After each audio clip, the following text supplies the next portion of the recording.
Selon les données de la Banque mondiale, en 2023, le Burkina Faso a reçu de la diaspora 578 millions de dollars, soit près de 320 milliards de francs CFA, essentiellement des privés burkinabés.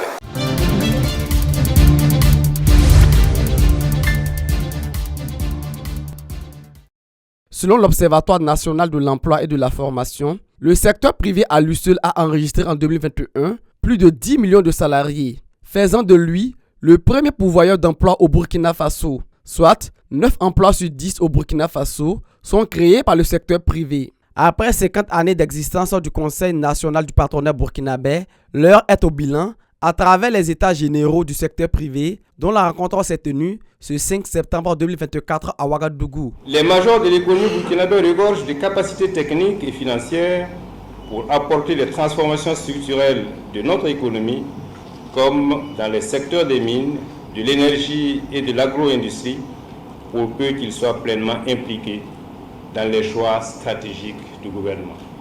L'objectif général de ces états généraux, premier du genre dans notre pays, est de permettre à notre secteur privé de faire une halte, d'évaluer les différentes évolutions, de diagnostiquer ses forces, ses faiblesses, les opportunités qui s'offrent à lui afin d'améliorer sa contribution au développement socio-économique du Burkina Faso. Le secteur privé burkinabé, c'est aussi près de 90% de contribution dans la formation des recettes fiscales et douanières. L'importance du secteur privé dans la mobilisation des fonds de l'État n'est plus donc à démontrer.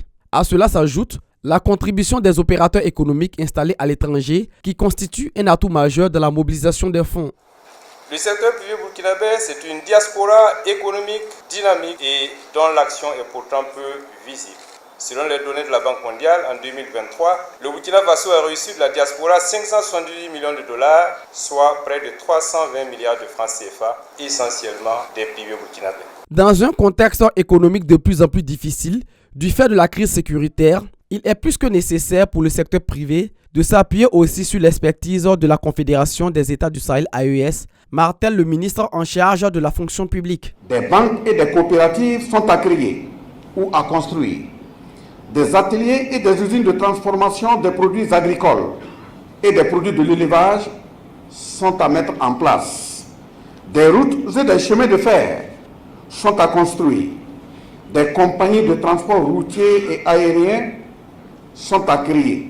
Il y a de l'énergie à produire, des industries touristiques à mettre en place, des universités à construire, des centres de santé à mettre en place. La liste est longue, tellement les opportunités, donc les perspectives existent. Au-delà du Burkina Faso, le secteur privé bénéficie maintenant d'un grand espace qui est la Confédération des États du Sahel, où il peut déployer son expertise et ses ambitions. Ces états généraux du secteur privé, première du genre, est placé sous le thème « Quelle contribution du secteur privé au développement économique et social du Burkina Faso? État des lieux, enjeux et perspectives ».